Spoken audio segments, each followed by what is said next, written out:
My dear friends, ನಾನು ಮಂಜುನಾಥ್ ಪ್ರಸನ್ನ. ನಾವು ಕಳೆದ ವಿಡಿಯೋನಲ್ಲಿ ಲೈಕ್ ಟರ್ಮ್ಸ್ ಮತ್ತು ಅನ್ಲೈಕ್ ಟರ್ಮ್ಸ್ ಬಗ್ಗೆ ನೋಡ್ತಾ ಇದ್ವಿ. ಲೈಕ್ ಟರ್ಮ್ಸ್ ಅಂದ್ರೆ ಹೇಗೆ, ಯಾವುದನ್ನ ಲೈಕ್ ಟರ್ಮ್ಸ್ ಅಂತ ಕರಿತೀವಿ, ಯಾವುದನ್ನ ಅನ್ಲೈಕ್ ಟರ್ಮ್ಸ್ ಅಂತ ಕರಿತೀವಿ, ಅವುಗಳಿರ್ತಕ್ಕಂಥ ವ್ಯತ್ಯಾಸಗಳೇನು ಅನ್ನೋದನ್ನ ನೋಡಿದ್ವಿ. ಈಗ ಲೈಕ್ ಟರ್ಮ್ಸ್ ಮತ್ತು ಅನ್ಲೈಕ್ ಟರ್ಮ್ಸ್ಗಳಲ್ಲಿ ಡಿಗ್ರಿಗಳು ವ್ಯತ್ಯಾಸ ಆದಾಗ ಹೇಗೆ ಅವುಗಳನ್ನ ನಾವು ಪತ್ತೆ ಹಚ್ಚತಕ್ಕಂಥದ್ದು ಅನ್ನೋದನ್ನು ನೋಡೋಣ. ಇದು ಚಿಕ್ಕ ಮಕ್ಕಳಿಗೆ, ಎಸ್ಪೆಷಲಿ 3rd ಇಂದ 7th ಸ್ಟ್ಯಾಂಡರ್ಡ್ಗಳಿರ್ತಕ್ಕಂಥ ಮಕ್ಕಳಿಗೆ ಲೈಕ್ ಟರ್ಮ್ಸ್ ಮತ್ತು ಅನ್ಲೈಕ್ ಟರ್ಮ್ಸ್ಗಳ ಕಾನ್ಸೆಪ್ಟು ತುಂಬ ನೀಟಾಗಿ ಅರ್ಥ ಆಗಿದ್ರೆ ಮುಂದಿನ ಹಂತಗಳಲ್ಲಿ ಮಕ್ಕಳು ಆಲ್ಜಬ್ರನ್ನ ಕಲೀಲಿಕ್ಕೆ ತುಂಬ ಅನುಕೂಲ ಆಗುತ್ತೆ. ಒಂದು ಉದಾಹರಣೆ ನಾನು ನಿಮಗೆ ಕೊಡ್ತೇನೆ. 2 ಇದೆ, 5 ಇದೆ, 7 ಇದೆ, -10 ಇದೆ, 53 ಇದೆ, 5/2 ಇದೆ.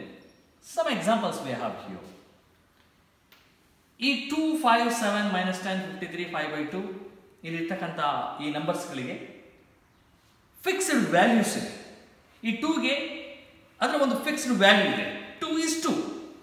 ಅದೇ ಥರ 5ಗೆ, 7ಗೆ ನಾವೀಗ 2 rupees ಅಂತ ಕರಿತೀವಿ, 5 liters ಅಂತ ಕರಿತೀವಿ, 7 pence ಅಂತ ಕರಿತೀವಿ, -10 degree Celsius ಅಂತ ಕರಿತೀವಿ. ಪ್ರತಿಯೊಂದು ಕೂಡ ಫಿಕ್ಸ್ಡ್ ವ್ಯಾಲ್ಯೂ ಇದೆ. ಈ ಫಿಕ್ಸ್ಡ್ ವ್ಯಾಲ್ಯೂ ಇರ್ತಕ್ಕಂಥವನ್ನ ನಾವು ಕಾನ್ಸ್ಟೆಂಟ್ಸ್ ಅಂತ ಕರಿತೇವೆ. ಕಾನ್ಸ್ಟೆಂಟ್ಸ್ ಅಂತ ಕರಿತೇವೆ. ಅದೇ ಥರ ಮತ್ತೊಂದಿಷ್ಟು ಎಕ್ಸಾಂಪಲ್ಸ್ಗಳನ್ನ ಬರೀತೇನೆ.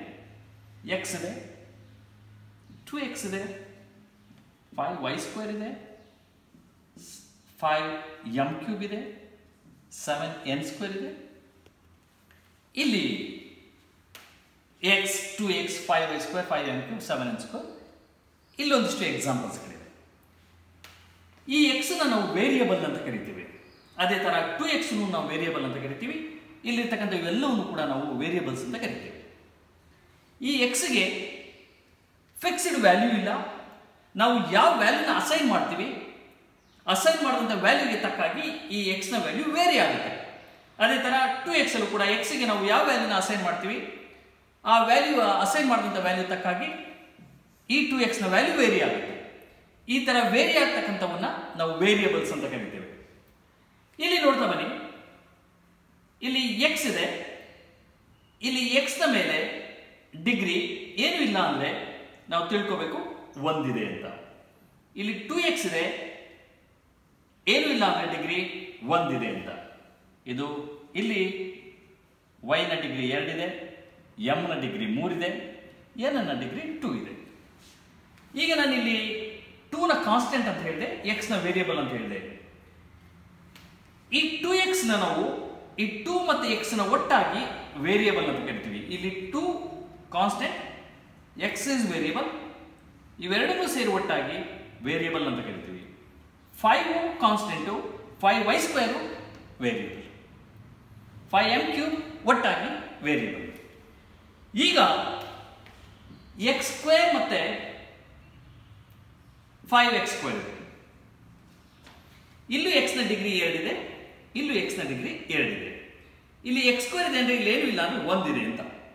1x² ಮತ್ತೆ 5x². ಈ 1x² ಮತ್ತೆ 5x² ಇವೆರಡು ಲೈಕ್ ಟರ್ಮ್ಸ್ಗಳು. ಇವೆರಡನ್ನ ನಾವು ಆಡ್ ಅಥವಾ ಸಬ್ಟ್ರಾಕ್ಟ್ ಮಾಡ್ಬೋದು. ಒಂದೊಮ್ಮೆ ನೀವು ಎರಡನ್ನು ಆಡ್ ಮಾಡಿದ್ರೆ 6x² ಬರುತ್ತೆ. ಈಗ ಮುಂದಿನ ಪ್ರಶ್ನೆ, 5x² ಇದೆ, 5x ಇದೆ. ಸರ್ ಅವೆರಡು ಲೈಕ್ ಟರ್ಮ್ಸಾ ಅನ್ಲೈಕ್ ಟರ್ಮ್ಸಾ ಅನ್ನೋದು ಪ್ರಶ್ನೆ. ಇಲ್ಲಿ ನೋಡಿ, x ನ ಡಿಗ್ರಿ 2 ಇದೆ, ಇಲ್ಲಿ x ನ ಡಿಗ್ರಿ 1 ಇದೆ.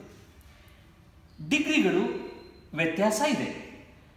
ಡಿಗ್ರಿಗಳಿಗೆ ವ್ಯತ್ಯಾಸ ಇದೆ ಅಂದರೆ ಈ 5x² ಮತ್ತು 5x ನಾವು ಅನ್ಲೈಕ್ ಟರ್ಮ್ಸ್ ಅಂತ ಕರಿತೀವಿ. ಒಂದೊಮ್ಮೆ 5x² ಇದ್ದು ಇಲ್ಲೂ 5x² ಇದ್ದಿದ್ರೆ, ಇವೆರಡು ಡಿಗ್ರಿಗಳು ಒಂದೇ ಇದ್ದರೆ ಆಗ ನಾವು ಇವನ್ನ ಲೈಕ್ ಟರ್ಮ್ಸ್ ಅಂತ ಕರಿತಿದ್ವಿ. ಅವೆರಡನ್ನ ನಾವು ಆ್ಯಡ್ ಮಾಡಿ 10x² ಅಂತ ಬರೀಬೋದಿತ್ತು. ಆದರೆ ಇಲ್ಲಿ x ನ ಡಿಗ್ರಿ 2 ಇದೆ, x ನ ಡಿಗ್ರಿ 1 ಇದೆ. ನಾವು ಅವುಗಳನ್ನ ಅನ್ಲೈಕ್ ಟರ್ಮ್ಸ್ ಅಂತ ಕರಿತೀವಿ. ಅವುಗಳನ್ನ ಆ್ಯಡ್ ಮಾಡೋಕ್ಕೆ ಬರುತ್ತೆ. ಮತ್ತೊಂದು ಉದಾಹರಣೆ ಕೊಡೋಣ. 5x² ಇದೆ, 3y² ಇದೆ. x ನ ಡಿಗ್ರಿ 2 ಇದೆ, y ನ ಡಿಗ್ರಿ 2 ಇದೆ. ಇಲ್ಲಿ ಡಿಗ್ರಿ 2 ಕೂಡ ಒಂದೇ ಇದೆ. ಇಲ್ಲೂ 2 ಇದೆ, ಇಲ್ಲೂ 2 ಇದೆ. ಇಲ್ಲಿ ಬೇಸ್ x ಇದೆ, ಇಲ್ಲಿ ಬೇಸು y ಇದೆ. ಹಾಗಾಗಿ 5x² ಮತ್ತು 3y² ಅನ್ಲೈಕ್ ಟರ್ಮ್ಸು. ಅವುಗಳನ್ನು ನಾವು ಯಾವ ಕಾರಣಕ್ಕೂ ಕೂಡ ಆ್ಯಡ್ ಮಾಡಲಿಕ್ಕೆ, ಸಬ್ಟ್ರಾಕ್ಟ್ ಮಾಡಲಿಕ್ಕೆ ಬರಲ್ಲ. ಈಗ 1x, 2x, 5x, 7x, 9x, 100x, ಇವೆಲ್ಲವೂ ನಾವು ಲೈಕ್ ಟರ್ಮ್ಸ್ ಅಂತ ಕರಿಬೋದು. ಅದೇ ಥರ 5x², 7x², 8x², 9x², 15x², 90x² ಇವುಗಳನ್ನೆಲ್ಲ ನಾವು ಲೈಕ್ ಟರ್ಮ್ಸ್ ಅಂತ ಕರಿಬೋದು.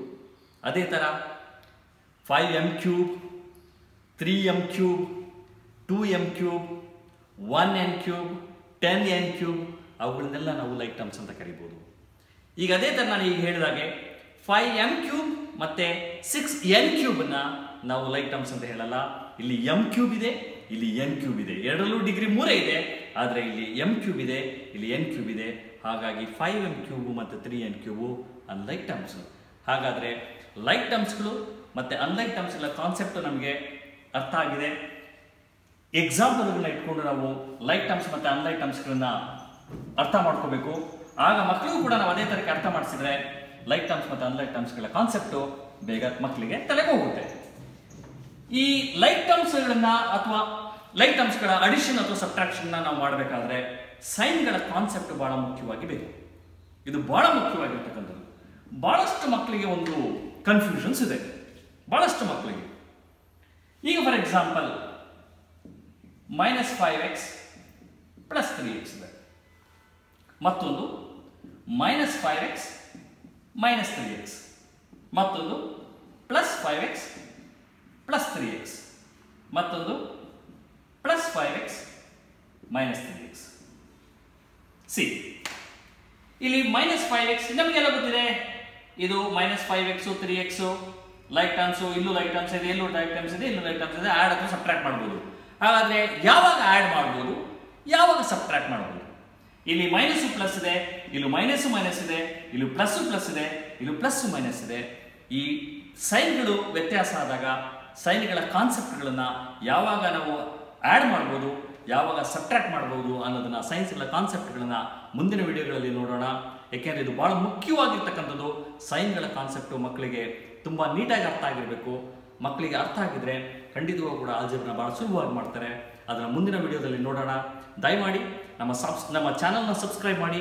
ಮತ್ತಷ್ಟು ವಿಡಿಯೋಗಳನ್ನು ಮ್ಯಾಥ್ಸಲ್ಲಿ ಆಲ್ಜಿಬ್ರಾ, ಅರ್ಥಮೆಟಿಕ್, ಜಿಯೋಮೆಟ್ರಿಗಳ ಬಗ್ಗೆ ಮತ್ತಷ್ಟು ವಿಡಿಯೋಗಳನ್ನು ನಾವು ಅಪ್ಲೋಡ್ ಮಾಡ್ತಾ ಇರ್ತೀವಿ. ನೋಡಿ, ಮಕ್ಕಳಿಗೂ ಕೂಡ ಕಲಿಸಿ. Thank you very much.